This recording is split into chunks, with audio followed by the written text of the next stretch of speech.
இன்றைக்கி நாங்கள் வந்துட்டு பக்கத்து ஊரில் இருக்க கேரளாக்கு தான் போகிறோம். என்ன பக்கத்து ஊருன்னு சொல்கிறேன்னு நினைக்கிறீங்களா? நாங்கள் இருக்கிறது வந்துட்டு மார்த்தாண்டம். ஸோ அங்கேருந்து ஒரு 15 மினிட்ஸ்லேயே வந்துட்டு நாங்கள் கேரளா பார்டரை வந்து தாண்டிடுவோம்.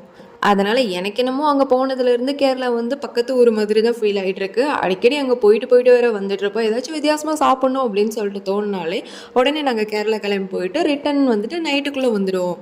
ஸோ ரொம்ப நேரம் கன்ஃபியூஷன் போயிட்டே இருந்தது. இந்த மாதிரி காரில் போகலாமா, பைக்கில் போகலாமா அப்படின்னு சொல்லிட்டு ஃபைனலாக நம்ம கார்லேயே போகலாம் அப்படின்னு சொல்லிட்டு டிசைட் பண்ணிவிட்டு வீட்டிலேருந்து கிளம்ப செஞ்சுட்டோம். ஈவினிங் ஒரு 4:00 போலே நாங்கள் வீட்டிலேருந்து கிளம்பிட்டோம். ஆனால் கேரளாக்குள்ளே வந்துட்டு ஒரு 2 ஹவர்ஸ் போகணும் நாங்கள் போக வேண்டிய இடம். அதனாலே வந்துட்டு சன்செட் ஆக ஆரம்பிச்சது. அங்கே இருக்க அந்த மரங்களும் அந்த சன்செட்டும் பார்க்குறதுக்கே ரொம்ப வேறு லெவலில் ஒரு வித்தியாசமான வைபை வந்து கொடுத்துட்டு இருந்துச்சு. வெளியே வேற சன்செட்டு, உள்ளே வேற என்னோட ஹஸ்பண்ட் பயங்கர சவுண்டாக சாங் வச்சு வேற கேட்டுட்டு வந்துட்டு இருந்தாங்க. இந்த 2 வைபம் வந்துட்டு வேற மாதிரி இருந்தது. ஜாலியாக பேசிகிட்டே போயிட்டு இருந்ததுனால அந்த 2 ஹவர்ஸ் போனதே வந்துட்டு எங்களுக்கு தெரியல.